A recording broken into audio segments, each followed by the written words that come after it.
ישראל, אדוני אלוהינו, אדוני אחד. שמע ישראל, אדוני אלוהינו, אדוני אחד.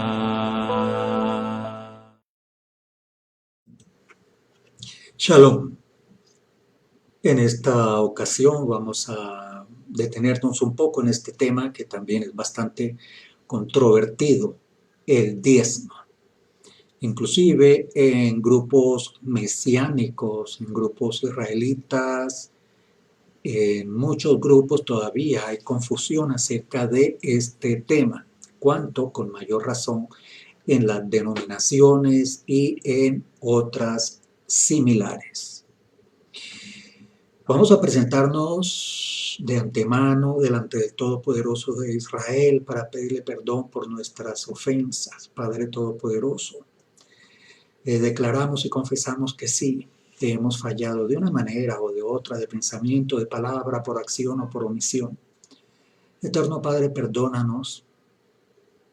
Te pedimos que tengas misericordia con nosotros, que nos des una mente nueva, un corazón nuevo, una persona nueva, un ser que esté dispuesto a escuchar tu palabra tal como tú la entregaste al siervo Moisés, al siervo Yahoshua, el Mesías, a los profetas y tal como la plasmaste en ese libro que entregaste para que fuera conocido por el pueblo de Israel y a través del pueblo de Israel a todas las naciones.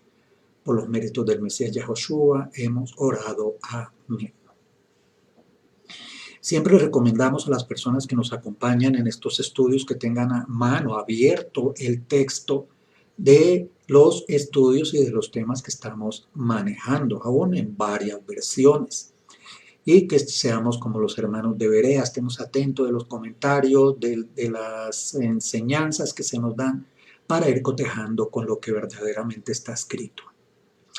Con referente a este tema, hay mucha discusión, pero recomendamos que cuando se esté manejando este tema en particular nos hagamos las siguientes preguntas. Por favor, tome nota de estas preguntas. Pueden haber muchas más que nos ayuden a aclarar este tema. Preguntémonos, ¿dónde aparece el tema? ¿Dónde aparece este tema del diezmo?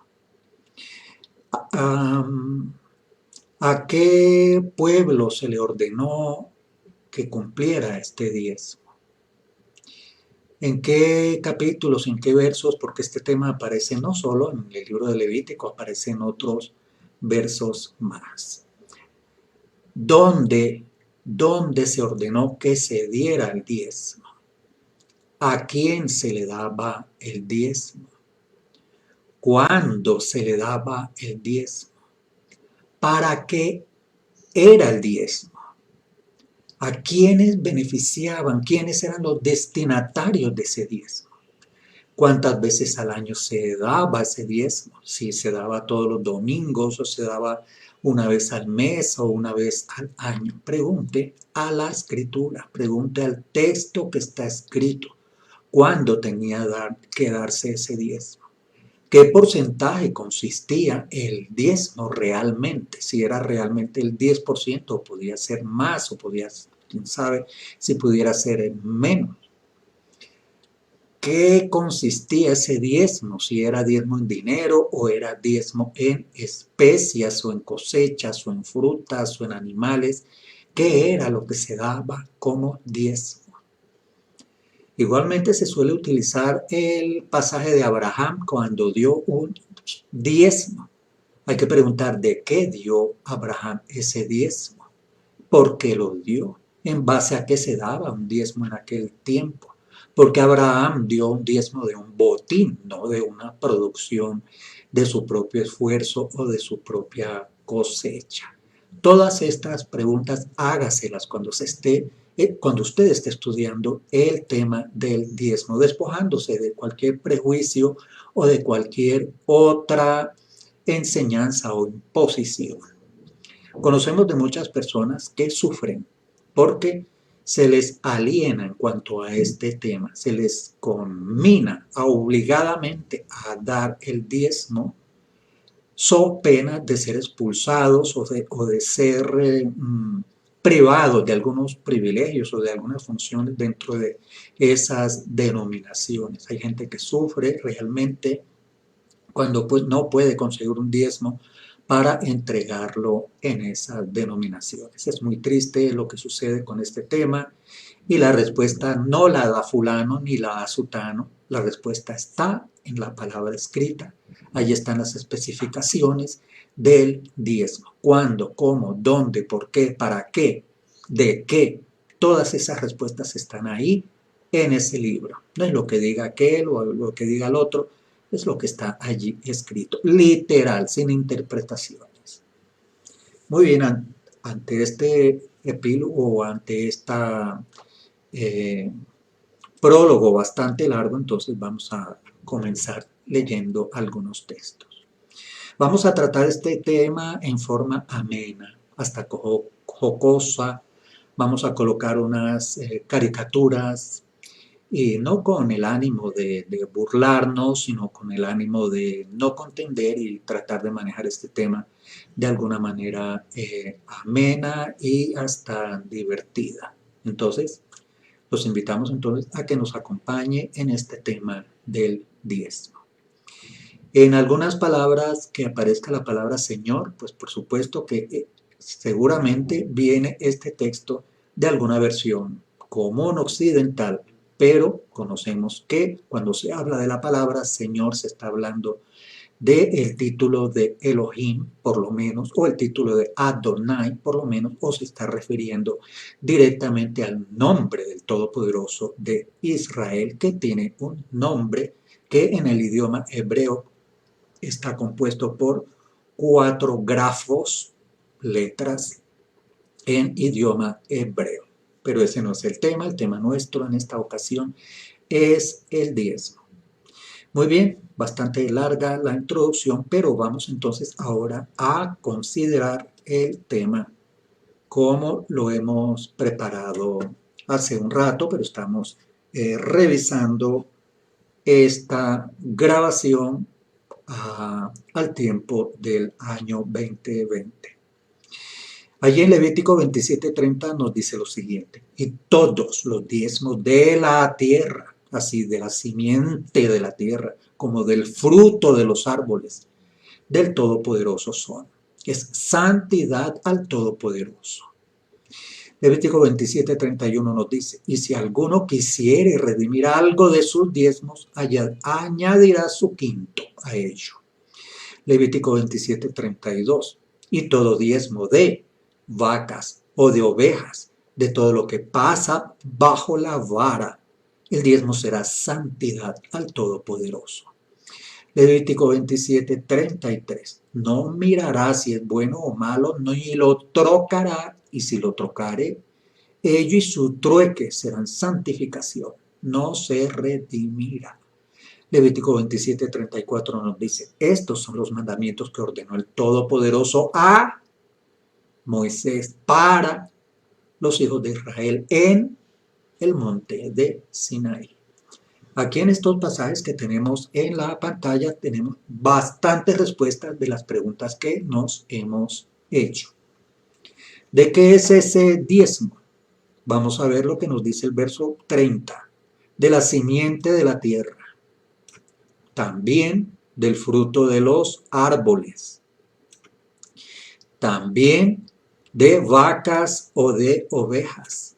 De todo lo que pasa bajo la vara. ¿Qué característica tiene el diezmo? El diezmo es santidad para el Todopoderoso. Santidad. Santidad. ¿Qué sucede con el diezmo? ¿A quién se le dio la orden del diezmo? A Moisés, verso 34. ¿Para quién fue dado esta orden del diezmo? Para los hijos de Israel. ¿En dónde fue dado este mandamiento? En el monte Sinai. Así que muchas de las preguntas que nos hicimos al comienzo están respondidas en estos versos del 30 al 34 de Levítico 27.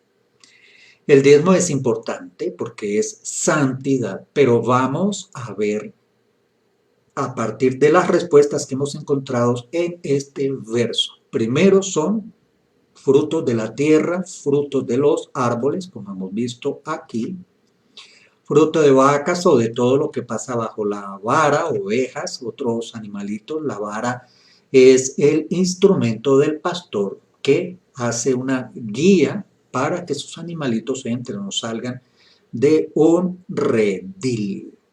Esto fue dado a Moisés, ¿en dónde? En el monte Sinaí. ¿Y para quién? Que es muy importante. Esto es para los hijos de Israel. Como en algunas denominaciones dicen, no, la ley es para los judíos, pero el diezmo sí es para ellos. Entonces, ¿en qué estamos? ¿O es o no es? Muy bien, vamos. ¿Quiénes enseñan a diezmar dinero?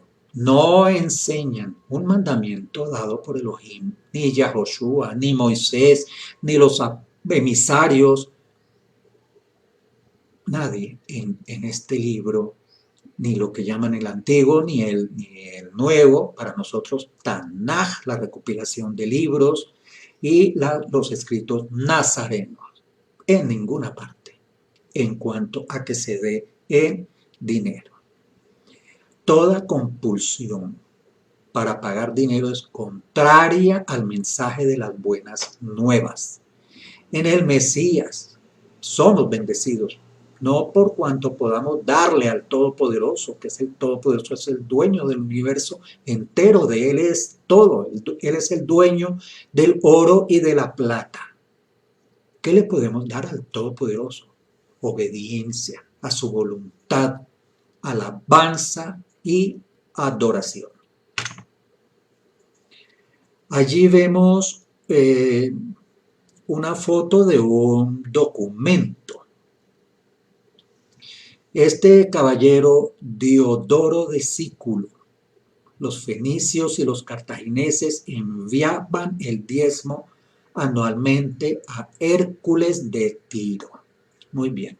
El diezmo en la antigüedad no solamente lo tomó Israel como un diezmo para un destino específico, como lo vamos a ver o como lo hemos visto, sino que en todo el Medio Oriente y en todo país se cobran diezmos. En cualquier gobierno del mundo, en cualquier estado, en cualquier país, en cualquier tribu, en cualquier grupo organizado, hay diezmos.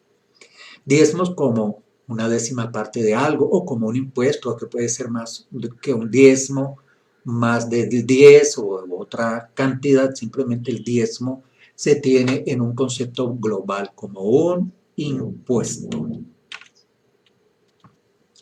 Vamos a ver lo que nos dice Deuteronomio 26:12, lo siguiente. Después que hayas apartado una décima parte de lo que las siembras produjeron en el tercer año. Por favor, sigamos la lectura y vayamos comparando con los textos que tenga usted a la mano, varios textos o su texto de estudio en particular. Nos dice el verso 12. Después de que hayas apartado una décima parte de las siembras en el tercer año, el año de separar la décima parte, y la hayas dado a Leví, al extranjero, al huérfano, a la viuda, para que ellos tengan suficiente comida para satisfacerlos mientras se quedan contigo. Deuteronomio 26:13. Dirás, en la presencia de Yahweh tu Elohim, yo he sacado de mi casa las cosas apartadas para Elohim, y las he dado al Leví, al extranjero, al huérfano, a la viuda, guardando cada uno de los mandamientos que tú me diste. Yo no he desobedecido ninguno de tus mandamientos, ni me he olvidado de ellos. Deuteronomio 26:14. Yo no he comido nada de esta comida durante mi luto, ni he apartado nada de ello cuando he estado inmundo, ni he dado nada de ellos para los muertos. He obedecido lo que Yahweh mi Elohim ha dicho y he hecho todo lo que me has ordenado hacer. Vamos a ver aquí en este verso de Deuteronomio 12, vamos a ver de qué es el diezmo. Muy claro lo dice aquí, de lo que las siembras produjeron. Ahora respondamos, hagamos la pregunta que nos hemos sugerido al comienzo de este estudio. ¿Cuándo? En el tercer año. Raro, ¿verdad? El año de separar la décima parte.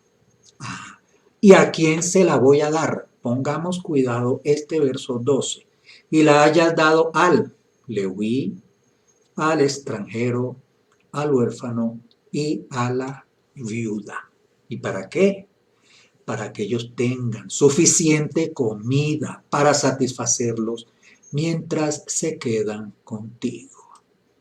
Y al dar ese diezmo, declaramos que estamos obedeciendo un mandato del Todopoderoso. Recordemos que estos mandatos son dados para los hijos de Israel, como lo hemos visto en el pasaje anterior aquí en Levítico 27:34, para los hijos de Israel. Así que si una persona no se considera hijo de Israel, por lo tanto este mandamiento no le aplica, no es para él, no tiene nada que ver con eso. Vamos a Deuteronomio 26:13 que nos dice, y dirás en la presencia de Yahweh tu Elohim, yo he sacado de mi casa las cosas apartadas y se las he dado a Leví, al extranjero, al huérfano y a la viuda. O sea, la persona cuando da el diezmo hace una declaración de que está cumpliendo un mandato. Y dentro de esa declaración declara a quién le está dando ese diezmo. Al Leví, al extranjero, al huérfano y a la viuda, guardando cada uno de los mandatos que el Todopoderoso ordenó. Vamos teniendo más claridad acerca de este tema. El caso más mencionado de un diezmo en la escritura es cuando Abraham dio su diezmo a Melquisedec. Eso se encuentra en Génesis 14:20, Hebreos 7:2, 6 y también es mencionado en Josefo Antigüedades, capítulo 1, en fin. Observemos lo siguiente. Este pasaje de Abraham se suele mencionar como un apoyo para la vigencia del diezmo en algunas entidades. Pero Abraham solo diezmó una vez, no parece que él venía diezmando como costumbre o que se estaba cumpliendo ese mandato. Él no lo dio de sus vacas, ni de los frutos de su tierra, ni de cultivos que él haya hecho.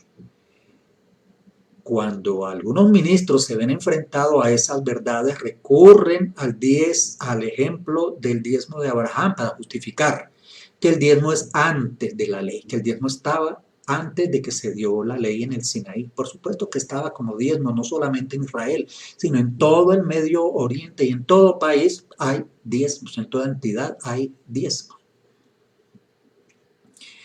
Ignoran en ese proceso, en ese afán desesperado de justificar lo que no tiene justificación, que el diezmo de Abraham se hizo una sola vez en la vida de Abraham, y no de sus productos de la tierra, ni de sus vacas, ni de sus ovejas. Abraham dio un diezmo de un botín de guerras, un tema totalmente diferente. Hubo una guerra. Cuando una guerra se gana, entonces el país perdedor queda a merced del país ganador. Hasta las personas pasan a pertenecer al que ganó esa guerra. Todo lo que está dentro de ese territorio que fue sometido pasa a pertenecer al ganador. Pero Abraham quiso dar otro testimonio, otro ejemplo, porque él venía dando ejemplo y sirviendo de voz para enseñar a las personas las virtudes del Padre Todopoderoso. Así que este botín de guerra fue capturado al rey de Sodoma y ese rey le devolvió el 90% restante del diezmo. Así que es un tema totalmente diferente al diezmo que se llevaba al templo. Fue una situación de guerra, fue un diezmo que él voluntariamente, para dar un buen testimonio, manejó a su manera. No se sabe si había unas reglas internacionales o unas reglas interlocales para manejar el diezmo. Simplemente aparece allí que él devolvió el 90% restante.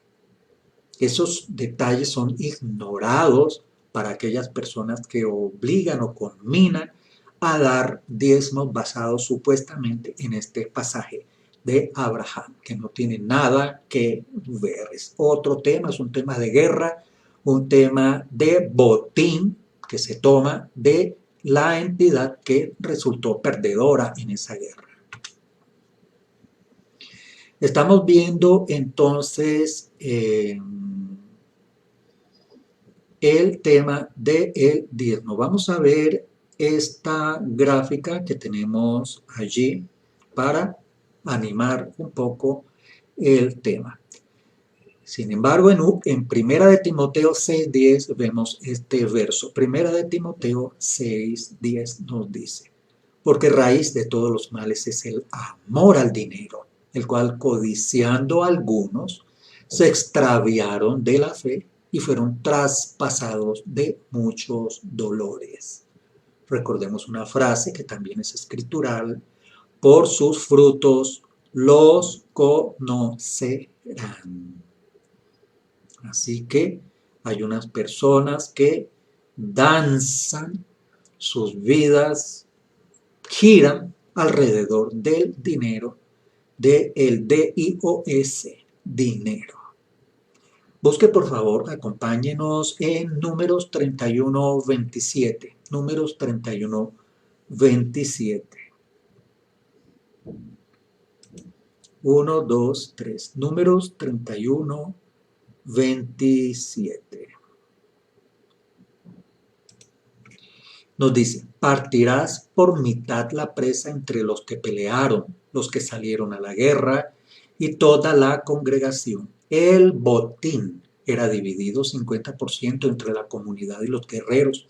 Luego del 50% que quedaba para los guerreros, de cada 500 hombres solo debían dar al sacerdote una oveja, asno o buey. Eso lo encontramos en Números 31:28.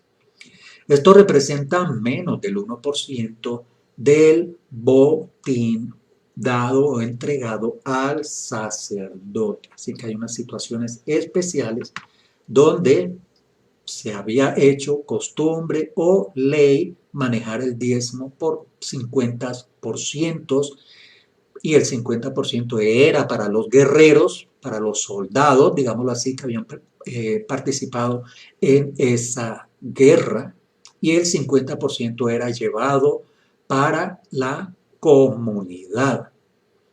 De cada 500 hombres debían dar al sacerdote una oveja, asno o buey. También se apartaba una parte para el sacerdote, de manera que esa parte que se apartaba no alcanzaba a ser siquiera el 1%, que eran botines de guerra. Vemos allí una imagen muy común y corriente, un plato dorado, brilloso, brillante, lleno de billetes, que circula de banca a banca, de fila en fila. Además de esto, en el diezmo de Abraham, el Todopoderoso no interviene estableciendo el mismo como un mandamiento perpetuo. Simplemente lo que podemos, este episodio de Abraham sí puede ser un hecho aislado, no tiene nada que ver con el diezmo escritural. Igual tema tenemos con respecto a Yitzhak. Lea todo el episodio donde aparece el personaje de Yitzhak. Allí no aparece diezmo por ningún lado. Yitzhak no diezmó o no quedó registrado, o el tema no se manejó en esa ocasión. Entonces, si el diezmo que hizo Abraham debía ser perpetuado por sus generaciones, por su descendencia, Y Yitzhak lo ignoró. No aparece ni siquiera una sola mención. Así que a la hora de repartir un botín de guerra que ganaban los israelitas, lo que se manejaba era de la forma que hemos relatado, y al sacerdote no le tocaba sino menos del 1%. Estamos viendo allí la coacción que se ejerce sobre los feligreses de estas denominaciones, las personas que asisten allí a estas denominaciones siendo sometidas prácticamente que a una dictadura religiosa. Pero observemos que hay fuertes reprensiones en la palabra del Todopoderoso contra estas personas que coaccionan a los feligreses o a los asistentes a dar el diezmo, y si no lo pueden dar, pues a vivir en una humillación amenazante de que se van a ir al infierno o que los van a retirar de ciertas actividades de esas denominaciones o congregaciones, etc. Allí vemos a cierto personaje diciéndole a una persona aparentemente muy humilde, vestido humildemente, tal vez un campesino con un sombrero en la mano o alguien con mucha humildad que hace un esfuerzo grande para llevar estos diezmos a esos lugares. Hermano Quispe, ¿cómo es posible que no haya diezmado en 2 meses? Tendré que sacarlo del ministerio y en la próxima asamblea no tendrá voz ni voto. Prácticamente un chantaje, una coacción contra estas personitas que lo que están buscando es su paz espiritual, el perdón de sus pecados, llevar una vida de acuerdo a algo que entienden que debe hacerse a lo bien, etc. En el Pacto Renovado, como podemos leerlo varias veces y volverlo a leer, buscar el tema del diezmo, no se enseña a diezmar, sino a ofrendar. El maestro Yahushua maneja en alguna ocasión el tema del diezmo, pero no fue, digamos, como para instituir un diezmo, sino para reclamar o hacer énfasis en que se había perdido realmente el sentido de estudiar un manual de vida y se habían perdido realmente los objetivos de la palabra. En ocasiones hay quienes diezman guiados, en estas personas, guiados o obligados más bien, por ministros o enseñanzas que usan descuidadamente algunos textos aislados del Pacto Renovado. De las 9 veces que aparece la palabra diezmo, en ninguna ocasión es para imponerlo a los creyentes en los escritos nazarenos, sino con el propósito de redarguir a los fariseos en las ocasiones en que se menciona. ¿Por qué? Porque se habían dado más importancia a estos aspectos económicos que realmente a los aspectos espirituales. Tenemos allí otra que pudiera ser una exageración, otra caricatura, pero que no nos extrañe que alguna vez suceda. Aquí una persona también muy humilde, muy preocupada, le dice al pastor: señor pastor, ya di mi diezmo, mi auto, mi casa, no tengo nada más para donar. ¿Segura? ¿Qué tipo de sangre tiene? Un poco exagerado, pero perfectamente viable ante las circunstancias que hemos visto. En ocasión de Mateo 23, en el contexto, el maestro está atacando a los fariseos. Busque por favor Mateo 23. En la escritura está claro de que los productos se debían dar el diezmo. ¿En qué tiempos? ¿Dónde? ¿Cuándo? ¿En qué ocasiones? El hecho de que el maestro nombre la menta, el eneldo y el comino, que son sazones, son condimentos, no son productos, no están dentro de la lista que discrimina qué elementos son los que se dan para el diezmo. El maestro entonces, en ese tema de 23-23, al mencionar menta, eneldo, comino, hubiera puesto también otros sazones o condimentos. Allí se está criticando de forma irónica a la hipocresía de los fariseos, que tenían sus mentes y sus enseñanzas orientadas hacia cuestiones materiales, pero se habían olvidado de la fe y de la justicia. Vamos a ver otro texto que también suelen utilizar como argumento para obligar o coaccionar a las personas con este tema. 1 Corintios 16, 1 nos dice, 2 y 3. En cuanto a la colecta para los santos, haced vosotros también de la manera que ordené en las iglesias, entre comillas, pongámoslos, de Galacia. Verso 2.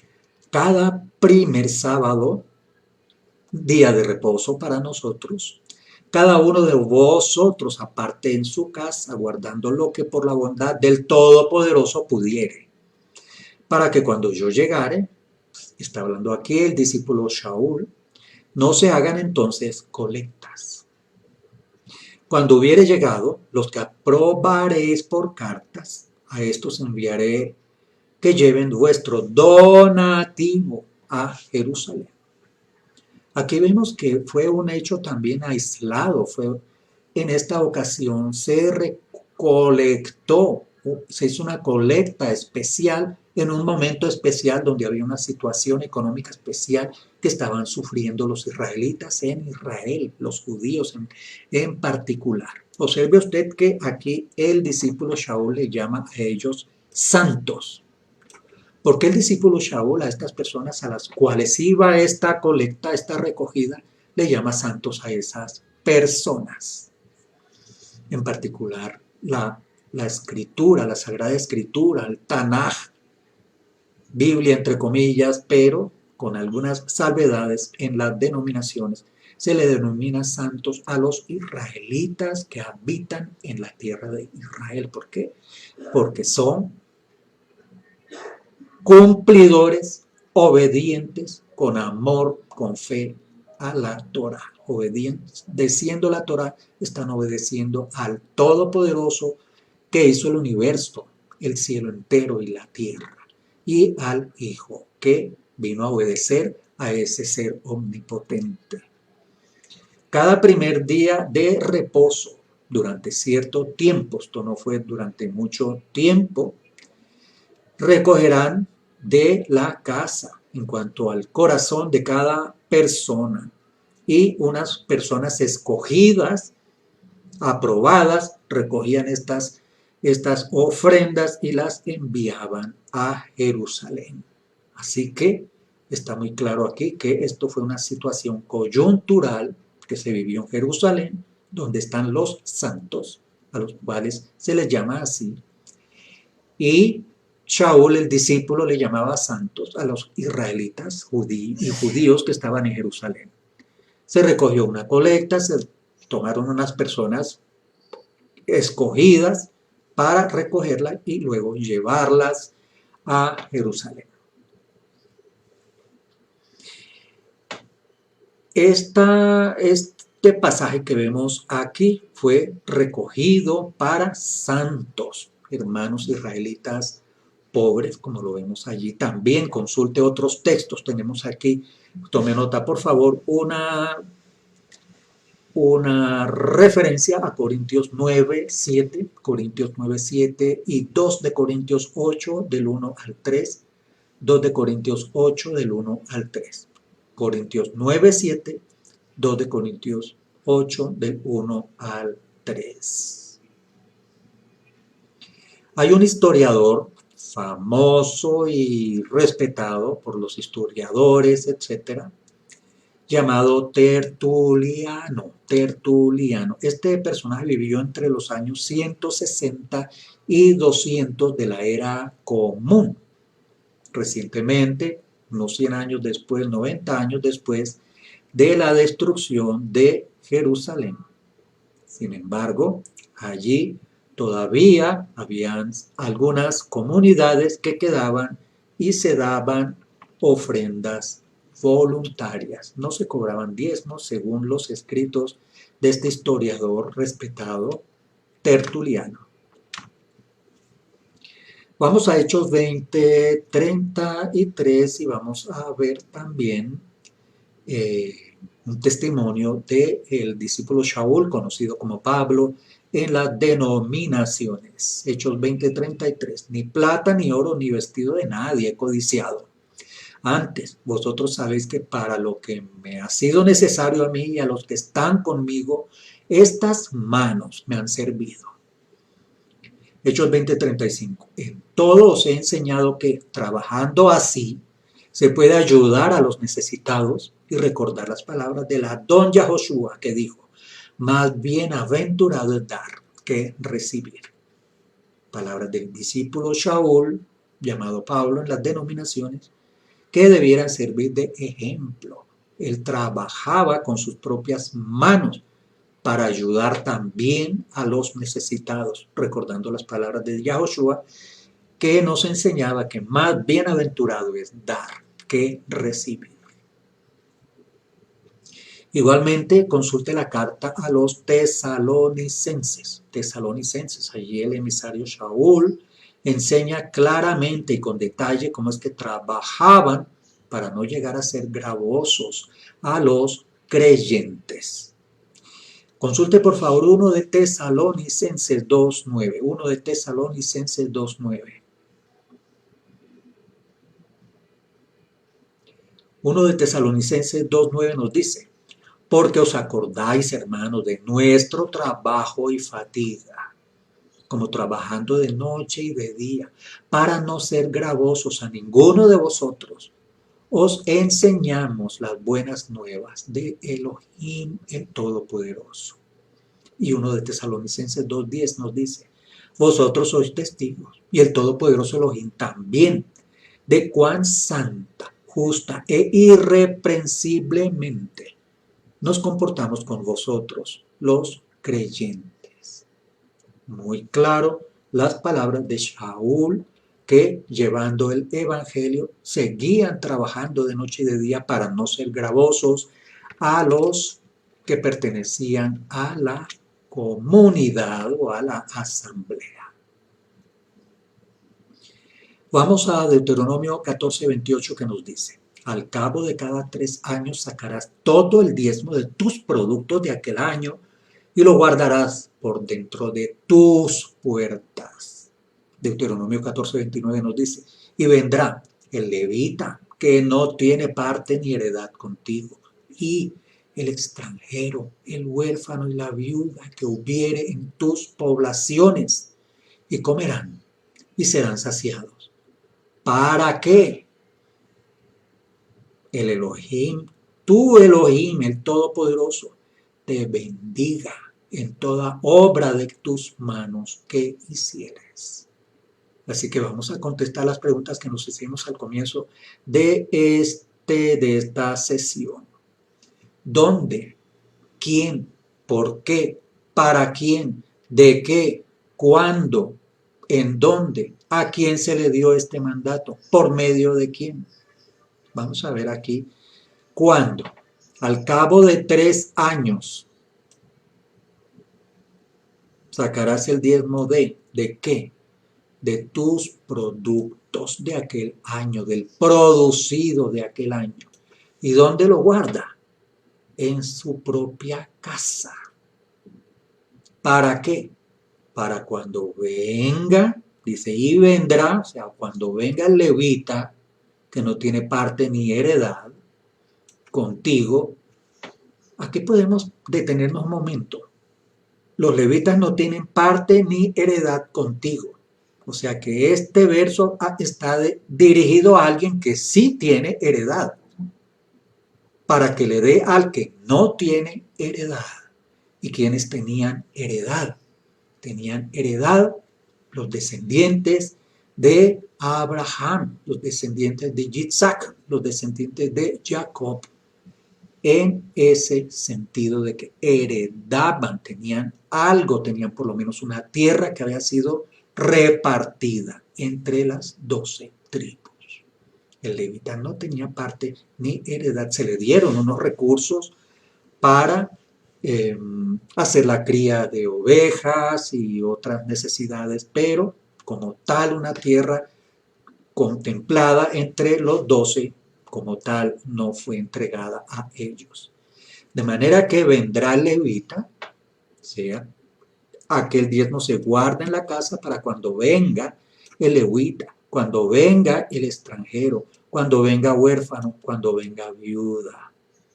Porque hay huérfanos, viudas y extranjeros en las poblaciones. Allí lo dice, que hubieren tus poblaciones y comerán y serán saciados. Ellos no van a comer billetes o billetes de dólar o monedas, van a comer productos de la tierra de ese año. En el tercer año, vamos a ver más adelante, que hay unas fechas específicas donde ese diezmo se debía entregar. ¿Y todo esto qué consecuencia trae para la vida de los israelitas? Porque este mandato fue dado para los israelitas, como lo vimos en el comienzo. Se le dijo a Moisés, dile a los hijos de Israel, no dice más nada, para que el Todopoderoso te bendiga en toda obra de tus manos. Eso es el objetivo, la respuesta del Padre Todopoderoso cuando un israelita diezmaba. Ahora, diezmar dinero en lugar de bendecir es fuente de maldición y pecado. Hay miles de pobres que, contrario a lo que la Escritura enseña, diezman. Deberíamos saber de que los pobres diezman es contrario a la Escritura. Es maldición, es pecado pedirle diezmos a un pobre. Un pobre que no tiene tierras donde producir, donde sembrar, frutos que recoger, ovejas que cultivar. Un pobre no tiene esto. ¿Cómo le vas a pedir? ¿Cómo le van a pedir diezmos a un pobre? Eso es contrario a la Escritura. Es todo lo contrario. Los diezmos se le deben dar es al pobre. Ese pecado hace que miles de pobres que diezman fielmente, coaccionados, enseñados, amenazados, se mantengan en extrema pobreza. Cuando dan los diezmos, es posible que se queden sin pagar un mes de arriendo, o sin comprar un mercado, o sin comprar unos zapatos, o sin pagar la matrícula del niño, en fin, medicinas, libros, educación, ropas y un sinnúmero de cosas necesarias en la vida de cualquier ser humano por estar dando los diezmos. Y recordemos lo que nos habla Juan en 1 Juan 3:4. Todo aquel que comete pecado infringe también la ley, pues el pecado es infracción de la ley. Y en esta caricatura que vemos allí, estamos viendo allí a un lobo disfrazado de oveja, ¿sí? Manipulando un títere de oveja, y allí las personas, amén, amén, amén, amén, levantando los brazos, contentos. Y esta persona decretando prosperidad en pactos que no bajan de 1,000 signo pesos, cualquiera que sea el país. Por practicar el diezmo, como hoy se hace, se incurren en muchas infracciones de la ley, de la Torá, la ley que estamos manejando. Una lista no completa de estas infracciones de la ley o pecado que se comete al diezmar es el siguiente. Tome nota, por favor. 1.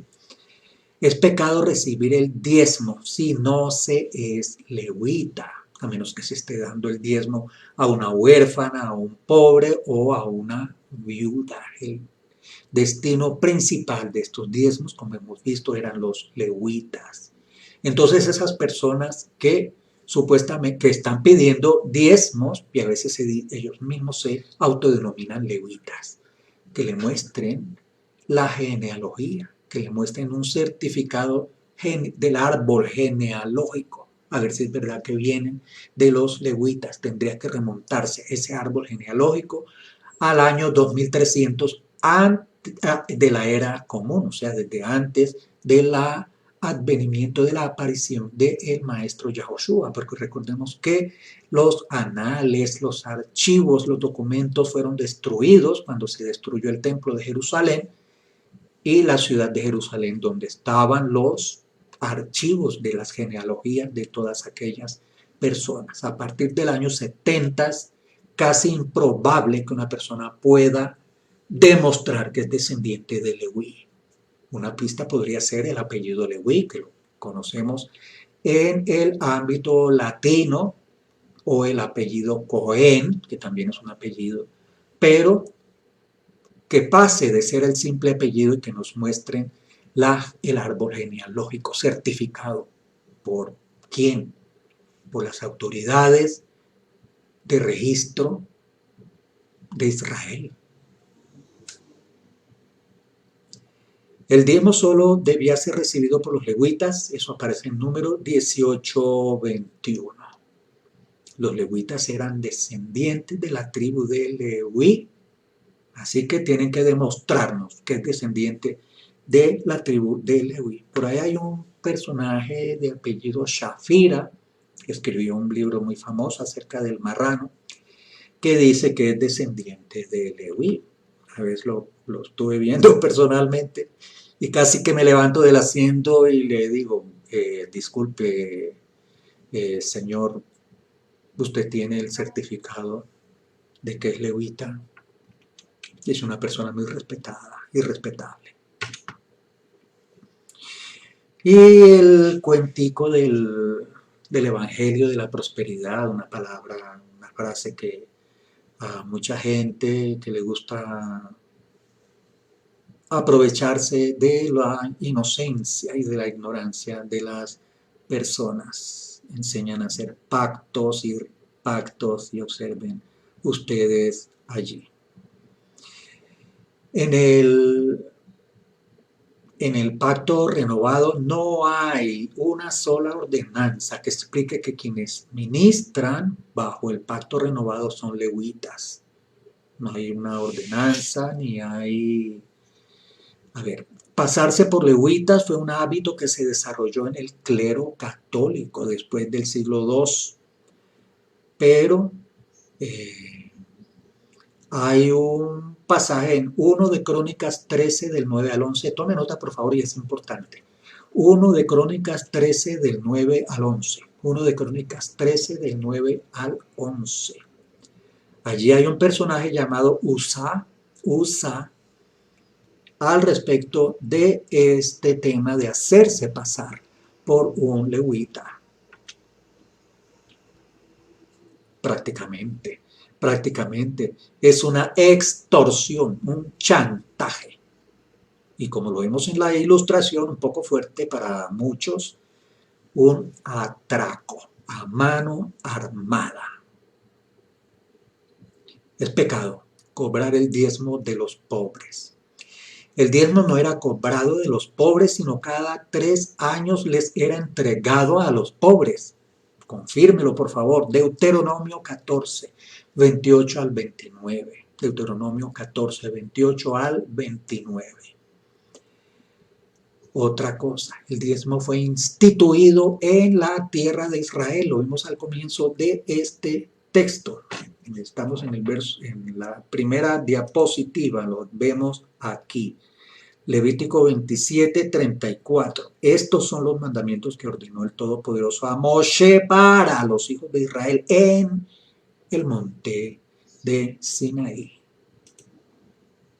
Así que estamos viendo las faltas que se cometen en el manejo del diezmo. De manera que es pecado dar el diezmo fuera de la tierra de Israel. Esto está instituido para cuando entres a la tierra de Israel, según el texto. dentro de la tierra de Israel. Los israelitas solo podían diezmar cuando ya entraran a la tierra de Israel. El diezmo que el Todopoderoso pide es exclusivamente de productos de la tierra y animales. Ya lo vimos en el libro de Levíticos capítulo 27. También tome nota, por favor, Deuteronomio 12 y Deuteronomio 26. Y seguimos a la siguiente diapositiva, donde vemos claramente parte de lo que consideran un diezmo. Puede ser una limosna, es otro concepto, es otra cosa. Pedir una limosna, sin embargo, se debe enseñar a las personas que es un acto voluntario, no es un acto coactivo, no es una extorsión. Atención, es pecado dar el 10% anual. Veremos más adelante que no era el 10%, sino el 20%. Así que si dan el 10%, de todas maneras ya están fallando en la cantidad, porque ni siquiera era el 10, sino el 20. Eran 3 diezmos. El primer diezmo dado a los levitas, consulten números 18-21. El segundo diezmo era llevado a Jerusalén. Vamos en el segundo diezmo. Eso lo encontramos en Deuteronomio 14:23. El diezmo levítico que vemos en números 18-21 y el que era llevado a Jerusalén no es el mismo. El diezmo levítico era dejado en las ciudades. Recordemos que así se manejó en los tiempos de Nehemías, Nehemías 10:37. Nehemías 10:37. Mientras que el segundo diezmo era llevado a Jerusalén. Deuteronomio 14:23 al 26. Deuteronomio 14:23 al 26.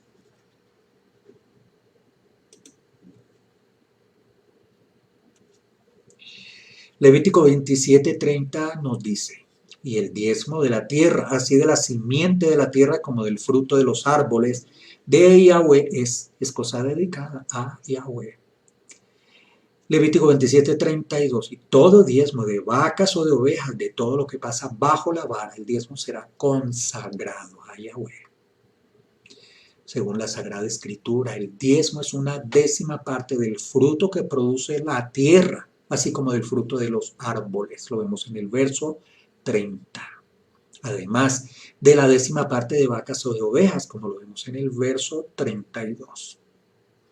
Una de las diferencias más notables en el diezmo escritural que encontramos y en el diezmo inventado por las denominaciones, que es practicado modernamente, es que se debía diezmar anualmente el 20% de los productos de la tierra, de los frutos de las vacas, de las ovejas que se producían en Israel, en la tierra de Israel, allá dentro de los límites, de los linderos del territorio de Israel.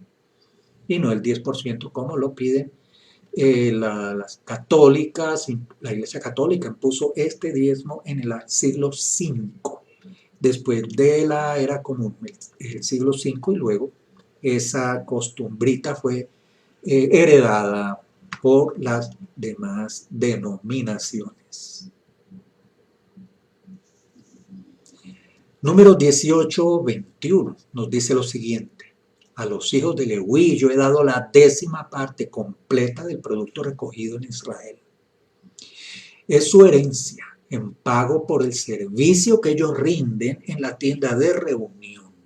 Así que el Todopoderoso consideraba que, como Leví no tenía herencia, la tribu de Leví o los levitas, el Todopoderoso les proveía la 10ª parte del producto recogido en la tierra de Israel por el servicio que ellos realizan en la tienda de reunión. Así que había 2 diezmos que debían darse anualmente y uno tercero que se daba cada 3 años. El primer diezmo debía darse a los levitas, lo encontramos allí en número 18-21. Este es el primer diezmo. El segundo diezmo debía llevarse a Jerusalén, como lo vimos en Deuteronomio 14:23. Ambos debían ser dados una vez al año. Deuteronomio 14:22. Deuteronomio 14:22.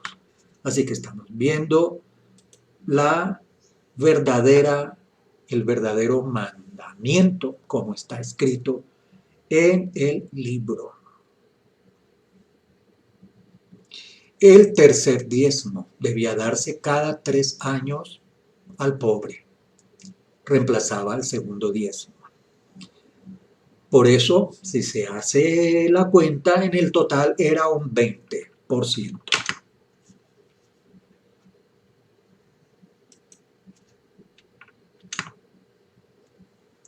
Vamos a Deuteronomio 14:22, que lo venimos mencionando.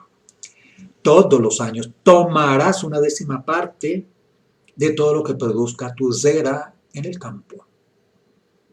23. Y lo comerás en la presencia de Yahweh tu Elohim, en el lugar donde Él escoja, para que su nombre habite entre ustedes. Comerán la décima parte de su grano, vino nuevo, aceite de oliva y el primogénito de sus reses y ovejas, para que aprendan a temer al Todopoderoso Yahweh su Elohim para siempre. El segundo diezmo, el Todopoderoso se lo daba al mismo que diezmaba, para que comiera de ese diezmo. Y vemos allí, todos los años tomarás una décima parte de lo que produzca tu zera, tu parcela, tu extensión, tu territorio. Y lo comerás en la presencia del Todopoderoso. ¿Qué significa eso? Que se hacía como una especie de ofrenda quemada delante del Todopoderoso, en las puertas de la ciudad o cerca al templo o en el lugar donde el Todopoderoso escogió para poner su nombre. ¿Cuál es ese lugar que el Todopoderoso escogió para poner su nombre? Jerusalén.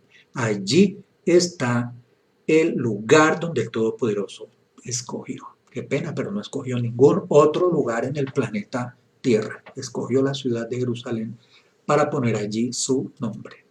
Allí ellos mismos comerán. Y observen usted aquí en qué consiste esta cena, una cena que parece una fiesta, una cena con grano, con vino nuevo, aceite de oliva y primogénitos, los primeros nacidos de reses y de ovejas que se daban para ofrenda a los primogénitos, las primicias. Y todo eso es para aprender a temer al Todopoderoso para siempre, un temor, un amor reverente, con respeto.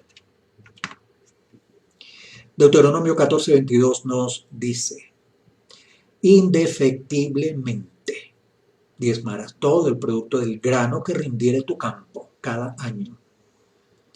Comerás delante de Yahweh tu Elohim, en el lugar que él escogiere para poner allí su nombre.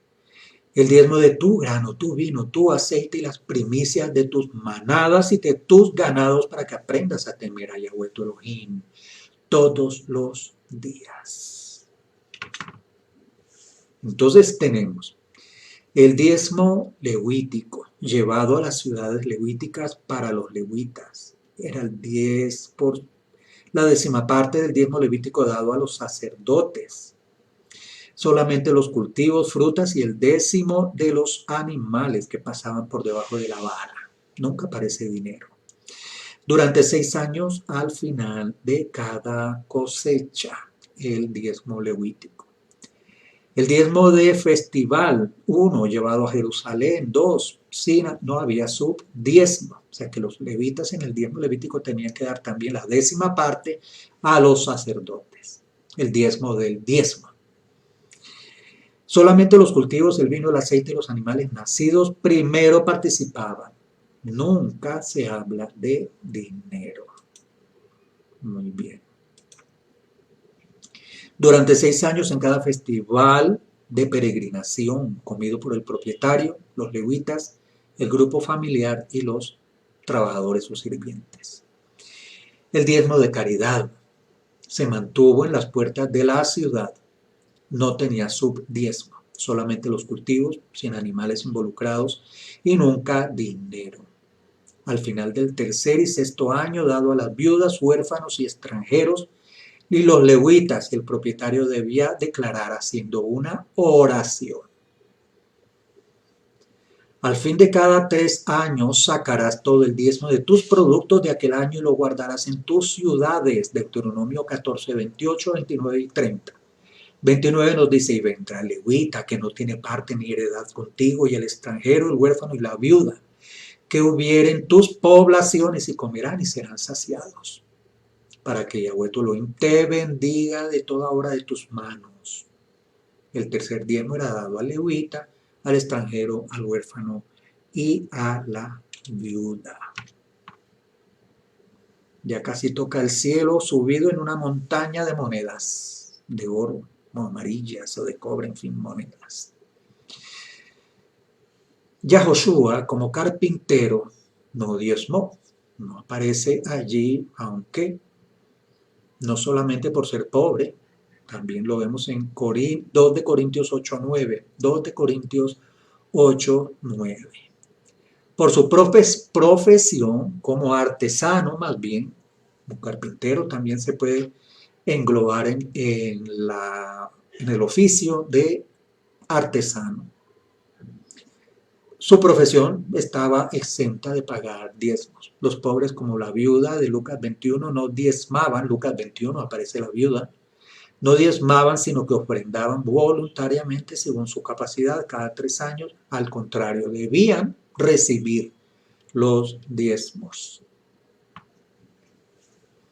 Bien, ya esto se ha institucionalizado en las denominaciones, el manejo del diezmo como si fuera una transacción bancaria. Entonces se dan facilidades de pago para que la persona pueda llevar su dinero a esas arcas de las denominaciones. Inclusive se ofrece descuento por pronto pago en algunas ocasiones. Los levitas debían dar del diezmo que recibían, lo que se llama el diezmo del diezmo. Eso está en Números 18:21. A los sacerdotes hijos de Aarón.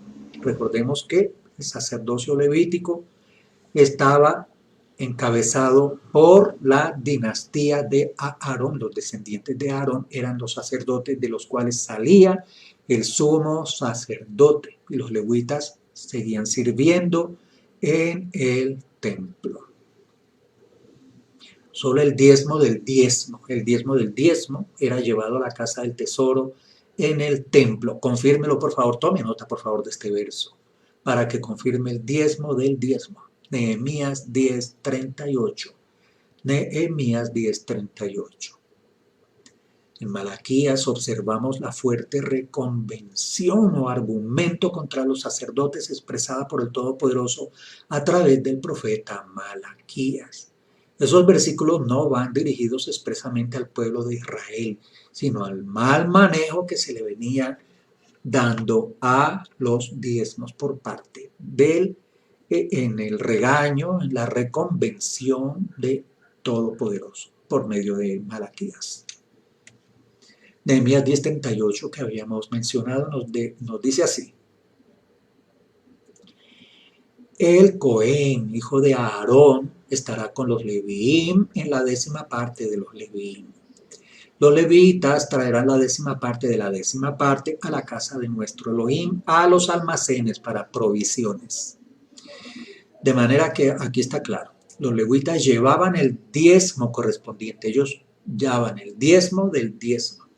Ese diezmo era llevado a un depósito especial que había para ese fin, era un depósito para provisiones. Vamos al verso 39, porque los hijos de Israel y los hijos de Leví traerán las contribuciones de grano, vino, aceite de oliva a las cámaras donde está el equipo del lugar Kadosh, los Kohanim que ministran, los porteros y los cantores. Nosotros no abandonaremos la casa de Elohim. Nehemías no está dando mandamientos nuevos. ni nadie puede dar mandamientos nuevos después del libro de Deuteronomio. Eso lo tenemos que tener claro a todo momento. Que ningún profeta, ningún ser humano, ni siquiera el mismo Yahoshua podía dar mandamientos nuevos después de Deuteronomio. ¿Qué sucedió después de Deuteronomio? Que las comunidades, los líderes, los dirigentes pusieron en práctica todo el Humash, el Pentateuco, en sus congregaciones y fueron poniendo en práctica esas enseñanzas. Así que lo que estamos viendo aquí es a Nehemías poniendo en práctica lo que ya está establecido. El objetivo de estos diezmos era mantener abastecida la casa del Todopoderoso. Y esos abastos eran exclusivamente de alimentos.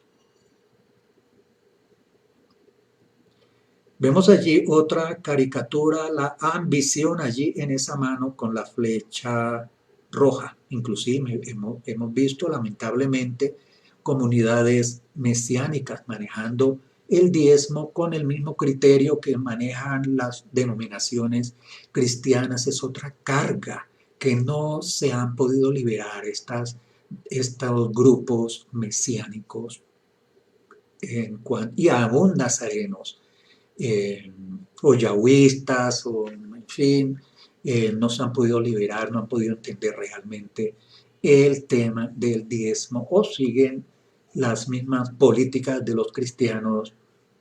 No sabemos con qué sentido o deseo. Diezmar dinero nunca fue practicado en Israel.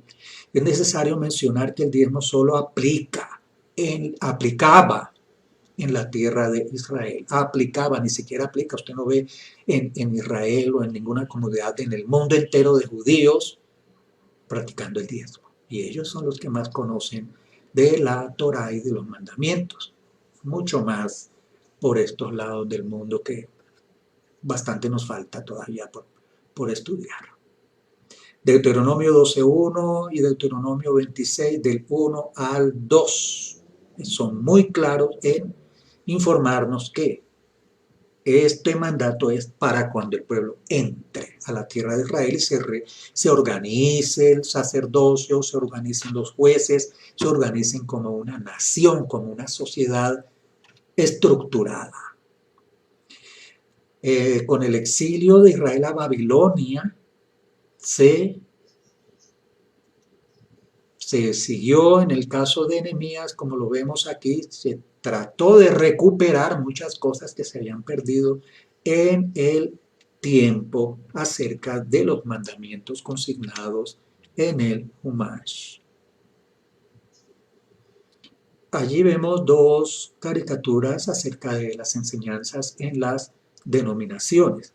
Vamos a ver si se alcanza a ver bien claro en la pantalla. Bueno, en la parte superior vemos un feligrés, una persona que asiste a esas denominaciones. Dice, pastor, yo no puedo entender la Biblia. Y la respuesta es, no te preocupes, déjame eso a mí. Les conviene la ignorancia, que el pueblo se mantenga en ignorancia para que sean manipulables. Palabras duras, pero tenemos que expresarlo así, a ver si nos despertamos de este letargo que ha permitido este letargo, lo hemos permitido nosotros mismos por medio de la ignorancia y de la dejadez que nos exploten y nos expriman. En la parte inferior vemos lo siguiente. Hola, pastor, estoy pensando en ir a su iglesia. En la última que fui, lo único que hicieron fue hablar de dinero. Sin embargo, esta persona va a encontrar que no hay ninguna diferencia en aquella de donde viene y esta a donde va. Bueno, las tierras de Grecia y otros lugares remotos jamás fueron consideradas aptas para diezmar, a pesar de que hubiera grandes comunidades judías e israelitas en esos lugares. La palabra diezmo, bueno, Diezmo viene del hebreo ma'asher, ma'asher.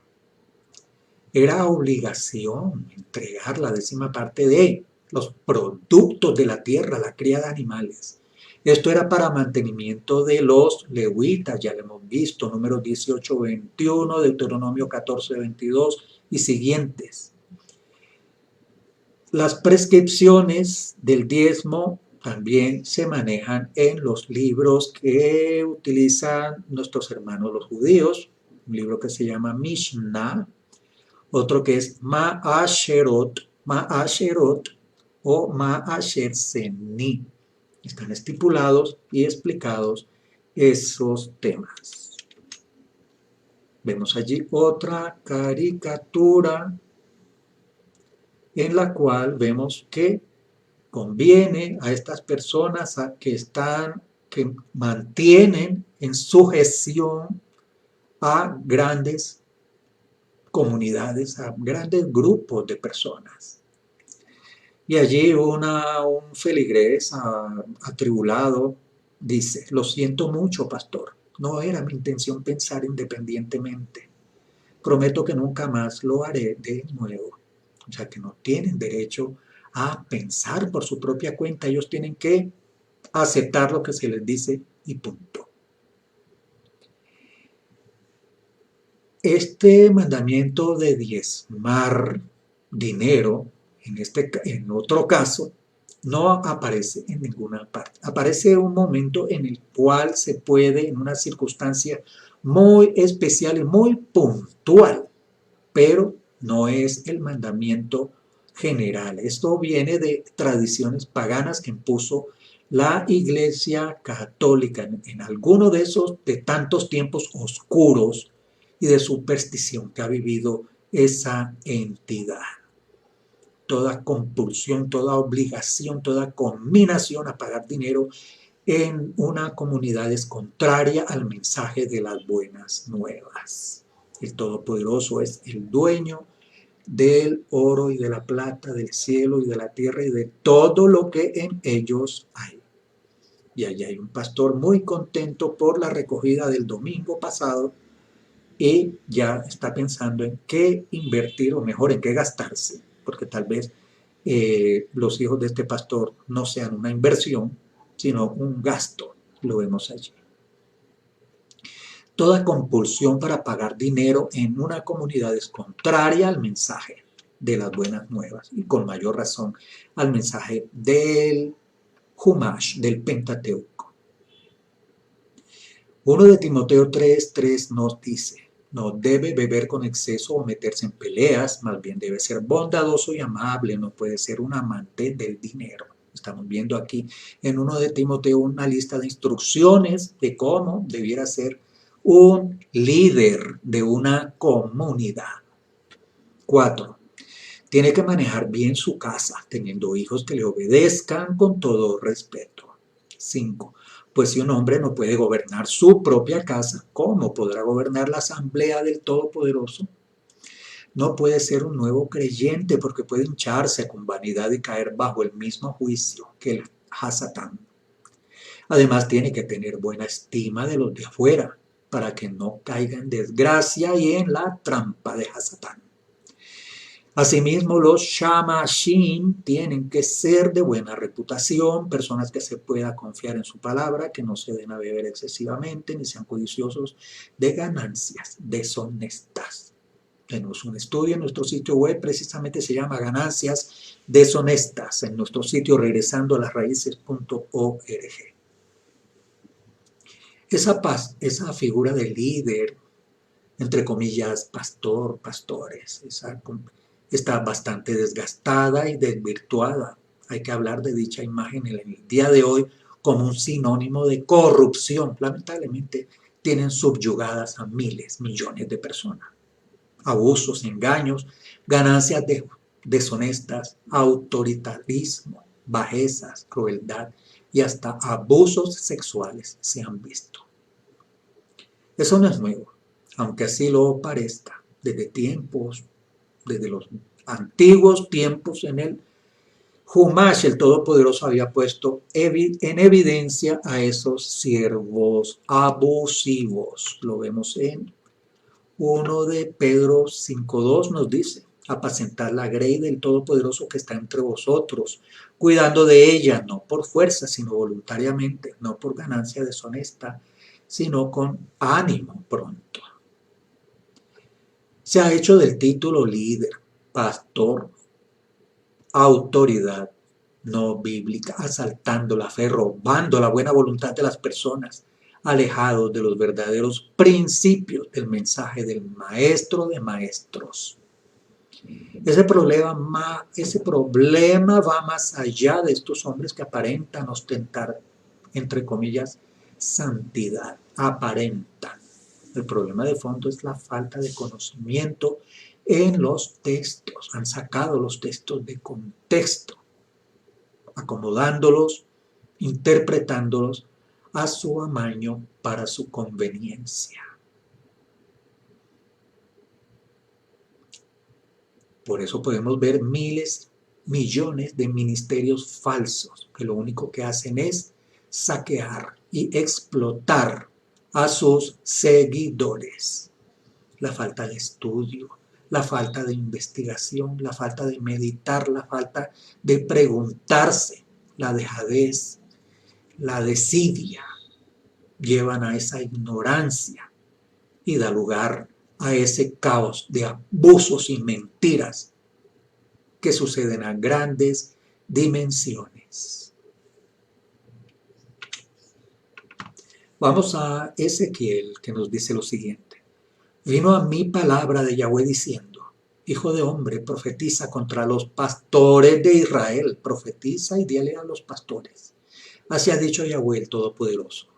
Ay de los pastores de Israel que se apacientan a sí mismos.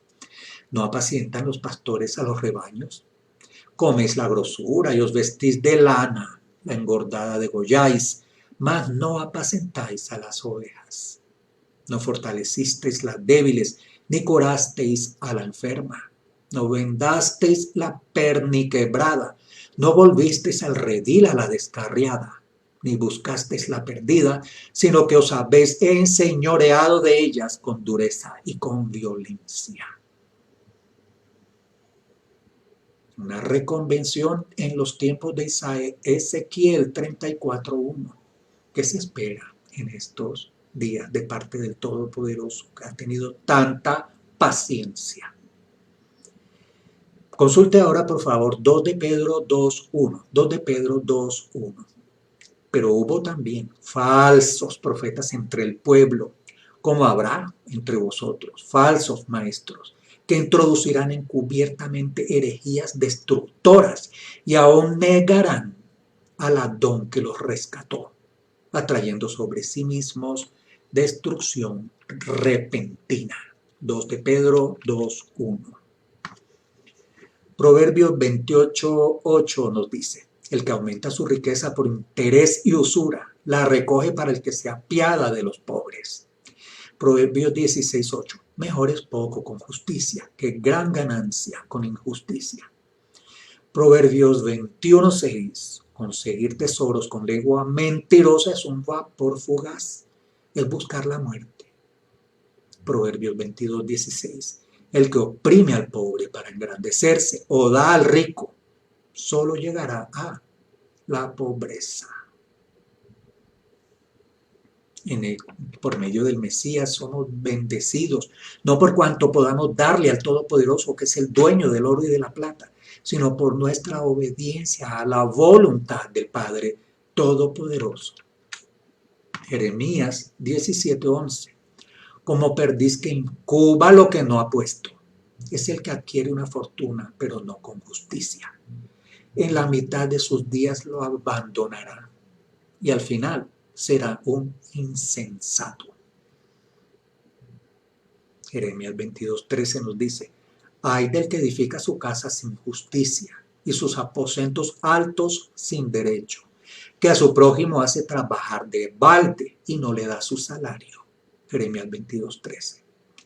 Y Ezequiel 22:13 nos dice, y he aquí, bato palmas contra las ganancias deshonestas que has adquirido y contra el derramamiento de sangre que hay en medio de ti.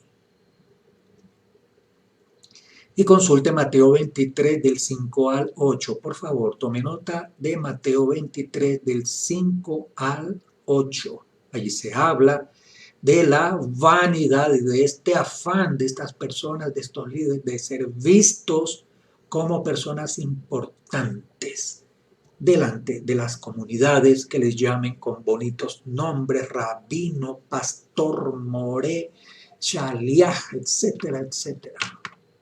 Santiago 5:4 nos dice: mira, el jornal de los obreros que han cegado vuestros campos y que ha sido retenido por vosotros, clama contra vosotros. Y el clamor de los segadores ha llegado a los oídos del Adón de los ejércitos. Proverbios 28:16 nos dice: al príncipe que es gran opresor le falta entendimiento, pero el que odia las ganancias injustas prolongará sus días. Habacuc 2:9. Ay del que obtiene ganancias ilícitas para su casa, para poner en alto su nido, para librarse de la mano de la calamidad. Recuerde ahora, para terminar, este verso de Colosenses 2:8. Colosenses 2:8. Mirad que nadie os engañe por medio de filosofías y huecas sutilezas, según las tradiciones de los hombres, conforme a los rudimentos del mundo y no según el Mesías. Muy claro. Colosenses 2:8. Proverbios 13:22 nos dice: el hombre bueno deja herencia a sus hijos de sus hijos, pero la riqueza del pecador está reservada para el juicio. Muy bien, entonces de esta manera concluimos este corto reflexión, llamémosle así, acerca de los diezmos. Un tema que mantiene a las personas, muchas personas, en agobio, en tristeza. Pero hay que estudiar, leer, investigar y dejar que la misma palabra nos explique dónde, cuándo, por qué, quién, para quién, a quiénes, en qué lugar, de qué manera y de qué se dan los diezmos.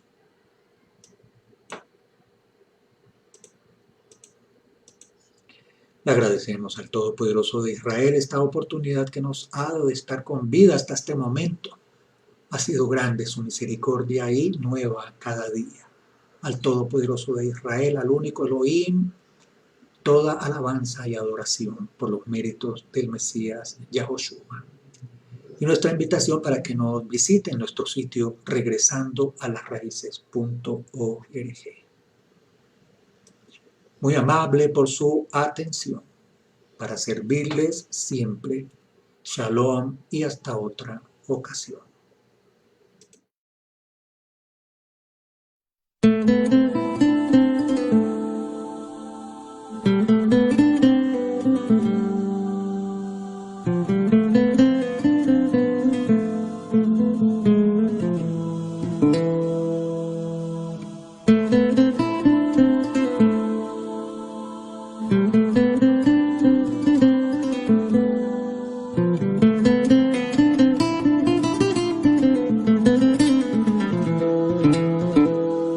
Shema Israel, Adonai Eloheinu, Adonai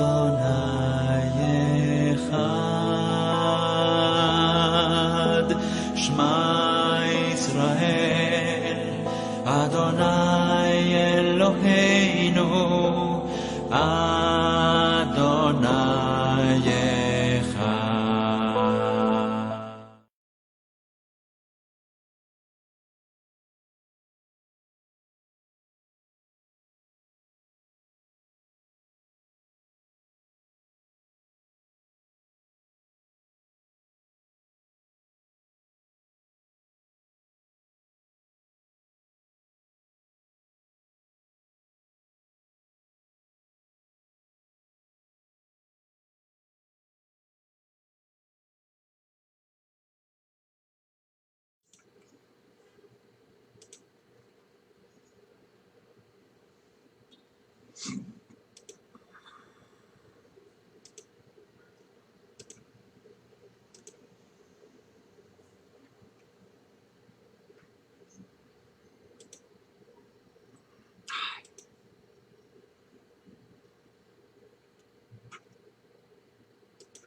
No quieren acompañarme, padre.